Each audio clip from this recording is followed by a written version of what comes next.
Au cours des dernières années, Coleman Publishing a accompagné environ 3000 coachs, thérapeutes et pros de l'accompagnement. Jérémy nous a demandé d'analyser les datas des points communs entre les profils de coachs, thérapeutes qui réussissent le mieux. On est avec Simon aujourd'hui, responsable du produit chez Coleman Publishing. On a tout passé en revue et on a 10 points à vous passer aujourd'hui. Qui sont les points communs des profils qui réussissent le mieux? Si vous en avez un, c'est très bien. 2, c'est encore mieux. 3, c'est génial. Prenez un petit crayon, notez, et nous, on est parti. Alors le premier critère, on va dire qu'on a repéré, c'est de savoir poser les bonnes questions. Alors pourquoi c'est un bon critère? Dans la mesure où en fait en tant que coach et thérapeute, votre meilleur outil, c'est vous-même, mais c'est surtout votre capacité à poser les bonnes questions. Et si vous le faites pour vos clients, réussir à se le faire pour soi, pour savoir qu'est-ce qui vraiment peut vous faire peur, est-ce que c'est quelque chose qui vous fait peur, est-ce que c'est quelque chose qui vous challenge, essayez d'être précis sur la question, c'est ce qui aide déjà à gagner en clarté sur votre cible, sur vous-même, sur ce que vous pouvez aussi faire. Donc premier critère, savoir poser les bonnes questions. Donc se poser à soi-même Ouais. les bonnes questions de là j'ai quelque chose qui me retient de faire ça, peut-être je m'interdis de proposer mon offre. Bah, j'ai un exemple en perm, il y avait une personne qui osait pas forcément aller parler à sa cible et elle disait non mais j'ai peur. Et en creusant en fait avec elle, elle s'est rendue compte qu'elle n'avait pas peur d'échouer, mais peur de réussir, de faire de l'ombre à sa sœur, qui elle galérait dans son activité ou quoi que ce soit. D'accord. Et ça, c'est réussir aussi à se poser la bonne question. Et c'est est-ce que j'ai peur d'échouer ou est-ce que j'ai vraiment peur de réussir? Et en fait, nos réponses en tant que coach dépendent aussi de la question qu'on se pose.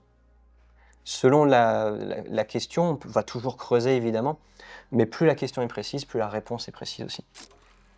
Dans le deuxième, ce qu'on a repéré aussi, c'est d'être conscient et même d'incarner le fait qu'on soit 100% responsable de ce qui nous arrive. Et là, il y a une distinction à faire, c'est la distinction entre la faute et la responsabilité.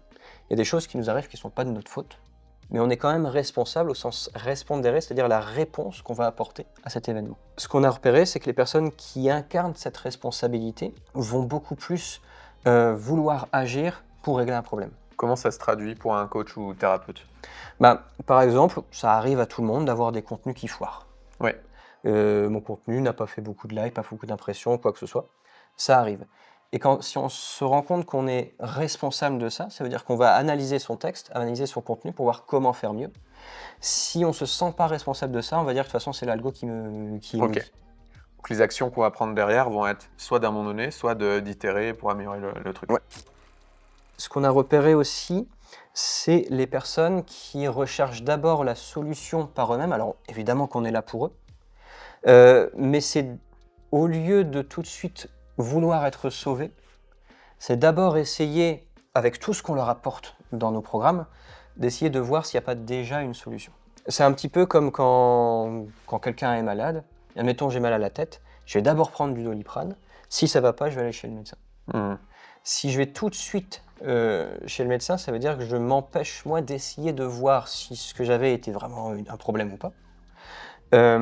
Et essayer, pareil, de faire preuve de ma responsabilité. Ok. Donc tu ne crois pas en ta capacité à régler ton problème, et donc tu vas t'auto-infantiliser. C'est ça. Et du coup, tu te sens moins responsable de ce qui t'arrive. Et encore une fois, c'est pas parce que tu es responsable que tu es fautif. Je pense que c'est un des plus importants, c'est que les personnes nous font confiance pour les aider. Il y a toujours une forme de résistance quand on se fait accompagner, on se transforme. On se transforme notre business, on transforme aussi notre identité. Et il y a forcément de la résistance là-dessus. L'humain a horreur du changement. Il préfère une souffrance connue à un bonheur potentiel. Mais dès l'instant où on opère, ce qu'on a repéré, c'est des personnes qui osaient lâcher prise finalement. C'est ça aussi, le fait de nous faire confiance dans notre capacité à les aider, parce que c'est notre métier. Dès cet instant-ci, il y a beaucoup plus de réussite qui s'opère aussi. Encore une fois, c'est comme chez le médecin. Si tu vas chez le médecin en disant de toute façon il ne pourra pas me guérir, il ne pourra pas te guérir du coup. Donc accepter de se faire aider, s'autoriser à demander de l'aide. C'est ça. Donc là on parle dans le cadre où c'est des clients de l'entreprise, mais ça vaut aussi dans tous les autres cas de figure. Bien sûr. Voilà, s'autoriser à demander de l'aide. Oui, il n'y a aucun mérite à régler absolument tout seul quelque chose qu'on ne peut pas régler tout seul. Si mon évier fuit, je ne suis pas plombier. Et je ne serais pas plus fier d'avoir essayé de le faire moi-même, sachant que je peux juste inonder et perdre ma maison comme ça. Et ça va pas plaire à tout le monde, mais c'est qu'on repère beaucoup de coachs et thérapeutes qui ont des promesses jolies, poétiques, bienveillantes, mais qui malheureusement ne veulent absolument rien dire.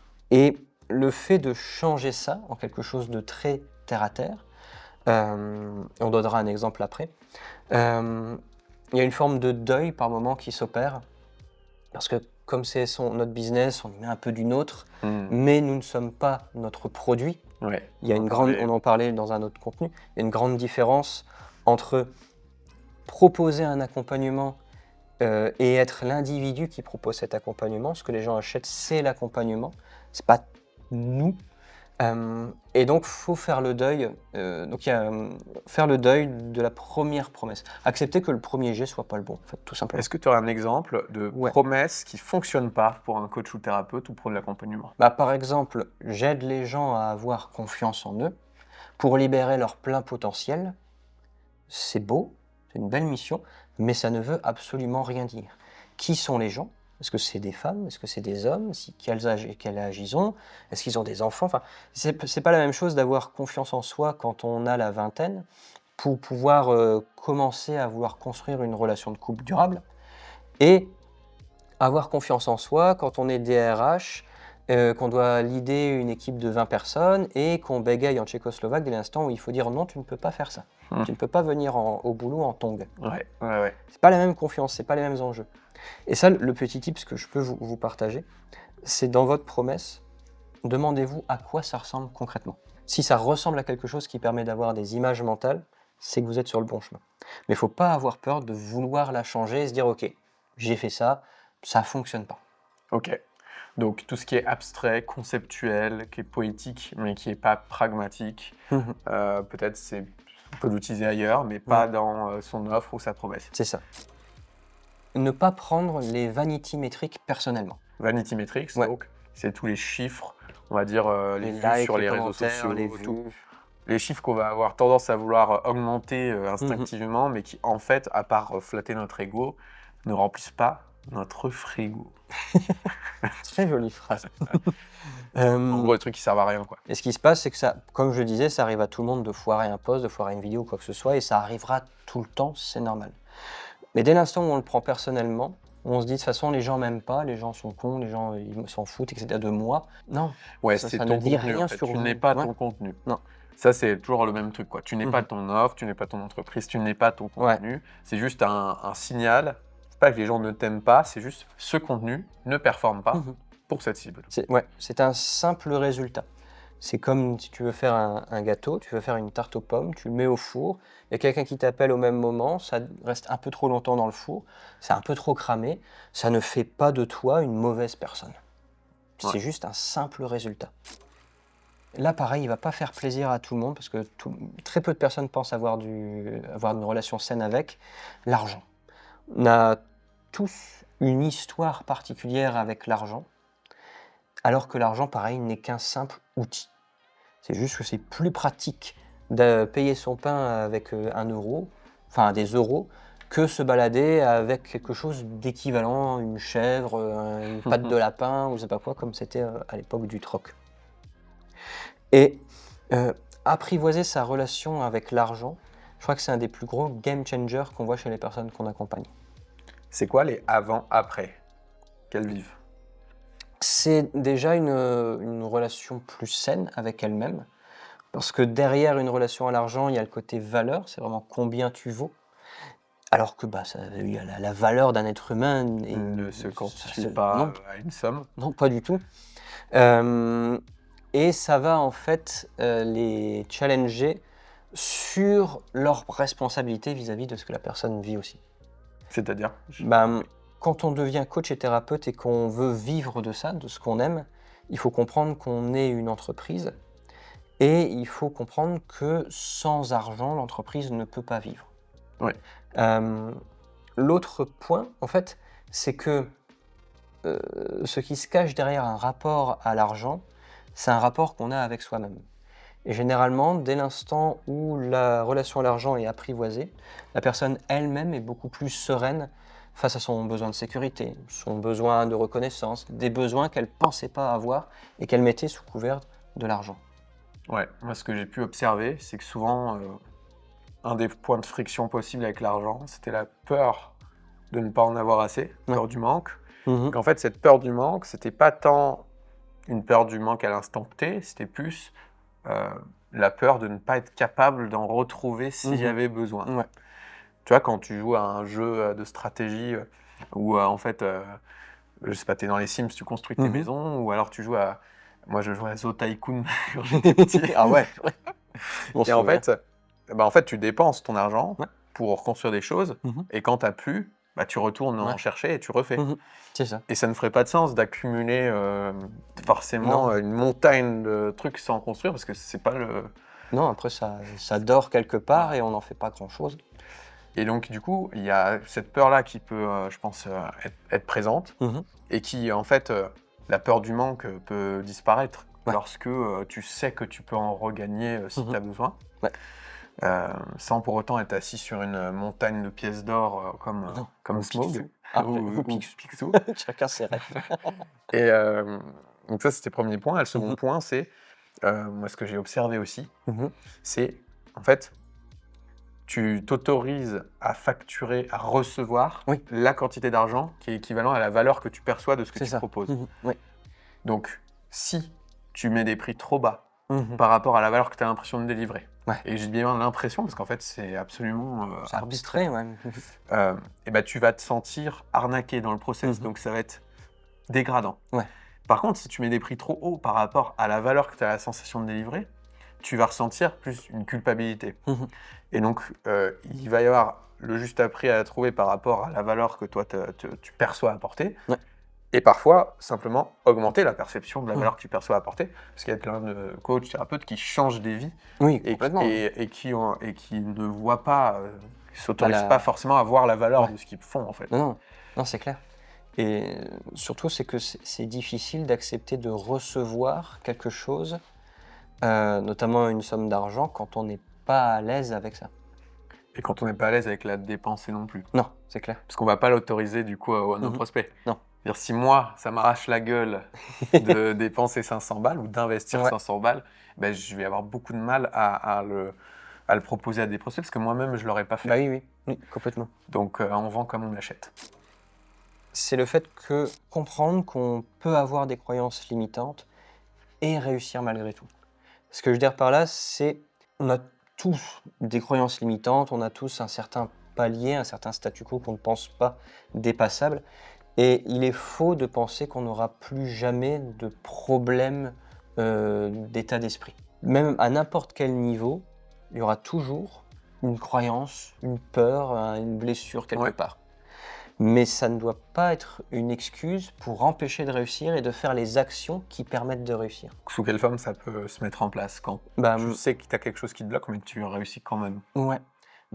C'est que, imaginons que on est...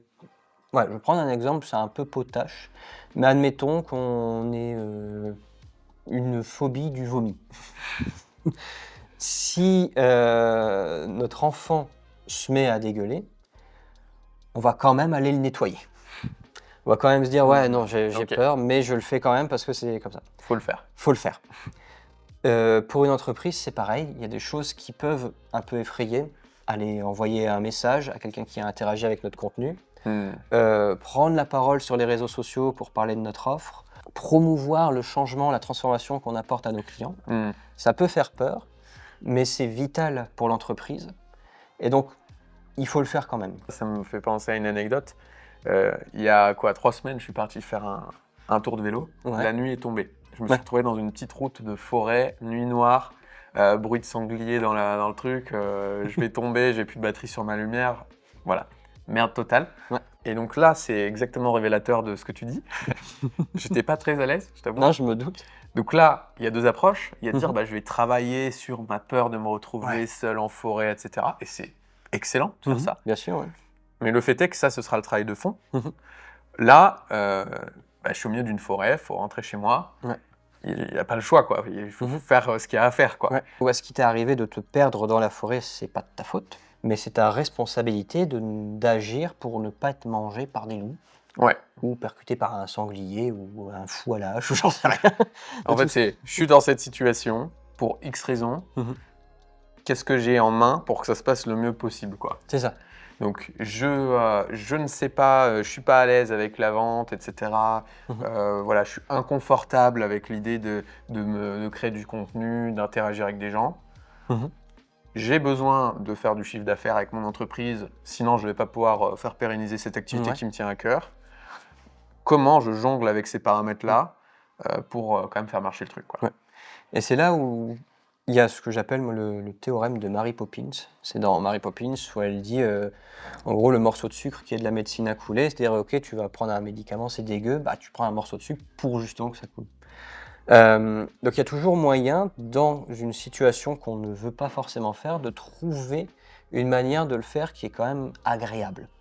Par exemple, si des gens, enfin, on a accompagné des clients qui disaient mais moi j'aime pas envie d'écrire des carousels, moi mon truc c'est la spontanéité, etc. Ouais. Il n'y a rien qui t'empêche d'allumer ton téléphone, de parler comme ça, sans script, je vais pas dire à l'arrache parce que y a toujours quand même une idée directrice derrière, mais de comment est-ce que comment je capitalise sur ce que j'aime pour faire quand même ce que j'aime pas trop.